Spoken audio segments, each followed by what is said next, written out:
All right. I think both of our totals missed last week. That might have probably the first time in a while that I think both of us have missed at the same time. So we Yeah, got to so get it'll back be on second time, time. second time this year. Total's been really good. Let's get back on track. Yeah. I'm gonna go with the Ravens, Falcons under 35 and a half. This number's come down a little bit. I wouldn't go to 35. Uh, but I just think that the way this game is going to play out, I don't think Lamar is going to play. We'll see. Tyler Huntley's now on the injury report.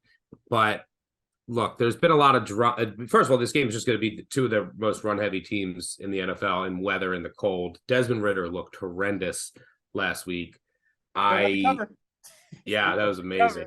cover. He looked really bad. I don't think that he's going to have much success on the road in the cold with some wind against an angry Ravens defense, especially when you consider the fact that since Roquan Smith has arrived in Baltimore, they've been number one against the run, EPA per rush. I think number two in success rate behind the Patriots, and their run defense been really good.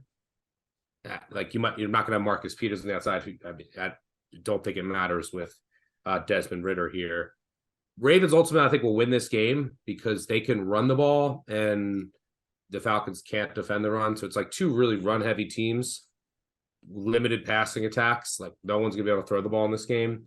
And one run defense is really good and the other run defense isn't. I think that's what it comes down to. But the clock's going to be bleeding here. And the Ravens offensive coordinator, Greg Roman, took a lot of shit last week because and I was in the stands yelling this, like, why aren't they running the ball? And if instead of throwing it like at the 10, they only ran it 4 times in the fourth quarter. They were averaging like 9 yards a carry for the game, and they stopped running in the second half. And they were gashing the Browns. And you had Bowser put up a Tyus Bowser, their slot linebacker, went on Instagram and like shared like fire Greg Roman, Yep, yep. and they had like all the interviews and talk they like made up and hugged apparently, but all the talk has been about this. Like, why aren't you running the ball? Like, we have a backup quarterback. You're on the road in the cold, and you have no receivers. Now they have no receivers. Like, who knows who's going to be quarterback this week? And it's going to be the same situation here. Bad run defense in the cold with who knows at quarterback. You have no receivers left. You can bet your ass that the Ravens are going to run the ball this 40 times. And if you look at what the Ravens have done since Huntley has took over, and I've been preaching this for about a month or two, their defense is probably the most underrated in the NFL right now since they've been healthy and they added Roquan Smith. Now, they won't be fully healthy this week, but I don't think it's ultimately going to matter without Peters and probably Campbell. But look, here are their games recently with Huntley. I mean, they beat the Broncos at home 10-9. And then they won at Pitt 16-14. And then last week they lost 13-3. I mean, these are their games right now with Huntley. It's like really good defense. They can't really move the ball. And then last week they kind of abandoned the run. They were running it well. I think they'll be able to do that now, which means like they're going to sustain drives. Clock's going to be bleeding. And I don't see the Falcons doing much of anything. I would be shocked if the Falcons get to 10. More than 10, I should say. So, like, I put their max at 10. It's probably where they finish. And I think the Ravens, I'd be shocked if the Ravens could score more than 3 touchdowns with this offense. Probably a lot of field goals. And, without some fluke turnovers, this thing is probably going to look a lot like those 3 games that I just mentioned. I'll call it Ravens 17-10 final. I got something for you. You talked about you were getting killed by special teams last week. Well, I got some special teams I think is going to be on your side in this one because Devin Duvernay being out not only helps the field position. Yeah, I have that written down here too. Yeah, He's one of the best returners in the game. I got the numbers on it. So he averaged 25 and a half yards per kickoff return. That was second in the NFL. And Justice Hill, who's conceivably going to take over, averages 18.3 in his career. So that's about a 7-yard difference. And then punt returns, Duvernay was top 5 with 11.9 yards per punt return. No one else has returned a punt for the Ravens in 2 years. So last guy who did it was James Prochet. So I'm guessing he's going to do it again. Yeah.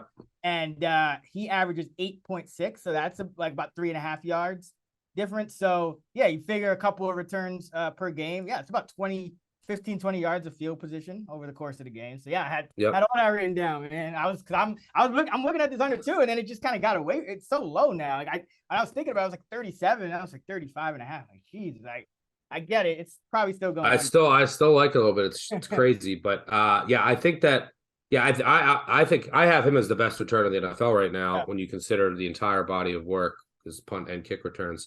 Also, Tucker, the Falcons have a really good returner as well on their own right.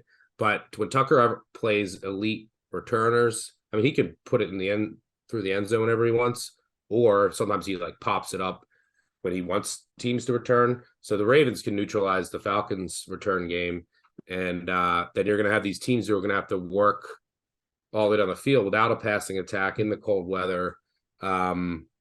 It's just rookie quarterback making his second start on the road against a run defense isn't going to give up much on the ground. I just don't see how it's going to end well for Ridder here, throw in the weather, and this game's going to be ugly. And the Ravens offense now is like hopefully Tyler Huntley just throwing it to Mark Andrews, but I assume he's just going to hand the ball 35 times.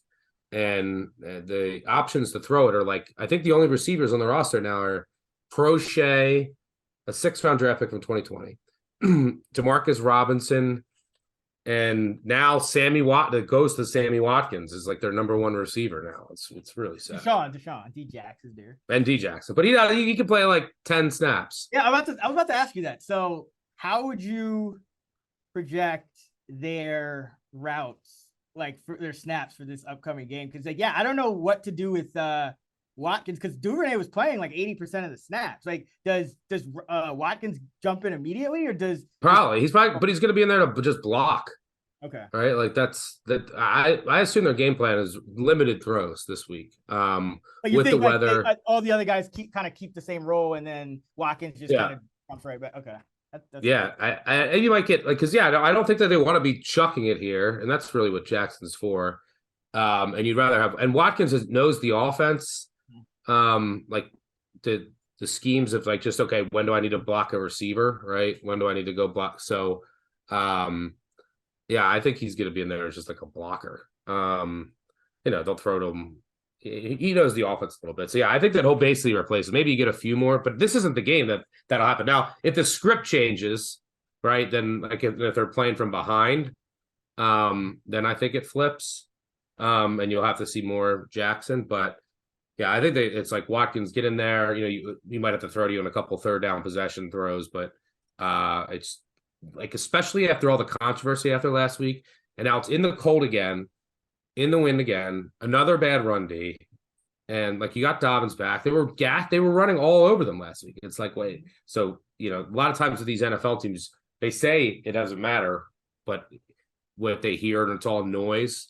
But when the noise makes sense, a lot of times it translates to actual results. So now you lose Duvernay, and so yeah, I think you're going to see just a heavy rush attack from the Ravens. I mean, who's going to run the ball? Is it just going to be the same like splits as last week? Dobbins getting like 60-40 over Gus? Yeah, and then I mean, I would say it's probably going to be like maybe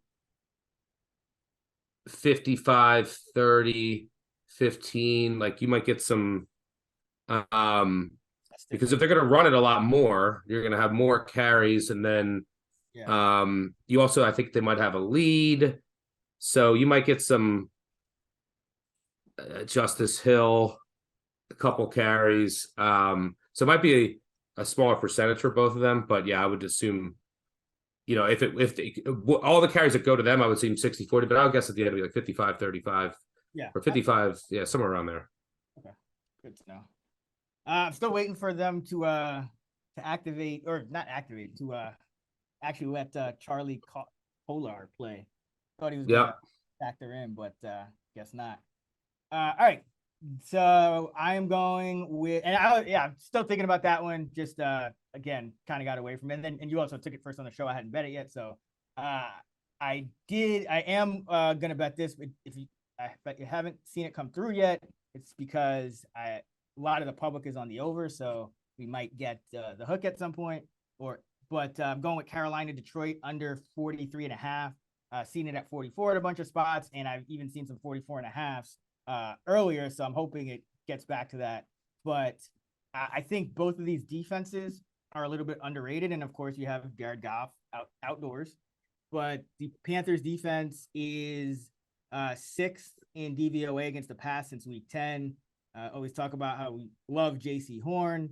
I think that obviously helps against this Lions offense that's suddenly loaded at receiver. But Carolina's sack rate has jumped massively over the past 6 weeks or so. They have an 8.5 sack rate since week 8. We know Jared Goff under pressure does not play well. His passer rating drops from 113 to 56 from a clean pocket to when he is under pressure. And I think that Carolina is going to run the ball as they've been doing. They're calling design runs at half the time or more.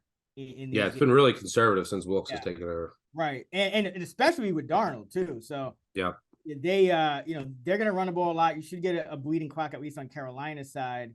And I think this is another game where Detroit struggles to score points. I mean, I don't think Carolina is quite as good as the Jets defense, but we saw the Jets defense hold Detroit to 10 points. You take away the special score, and even one of those, some of those points, that was like just a great play call and some bad angles from the Jets defense. I mean, they let it's not the backup, whoever that tight end is. They don't even have Hawkins anymore. Yeah, exactly. So Brock Wright, but Brock Wright, backup caliber tight end rumble 51 yards on 4th and inches. Like that's an outlier. So you could have had the Lions with 6 points.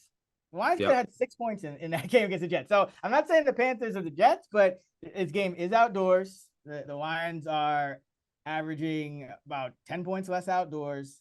And, that's even with some big games coming outdoors. I think they had a big game against Chicago where they scored some points. But, just Lions team not as good outdoors on the road. Carolina runs the ball a lot. And this Lions defense, remember we talked earlier, they were one of the worst run Ds in the league at one point in the year. Well, since week 8, they're allowing just 3.3 yards per carry to running backs. So they've been able to stop the run, and that's what Carolina is going to do. Carolina really has no choice. They have DJ Moore, and that's really it at receiver. So, Detroit, they'll blitz, they'll play man coverage. Just a lot of things that I'm sure Ben McAdoo does not want to see Sam Darnold deal with.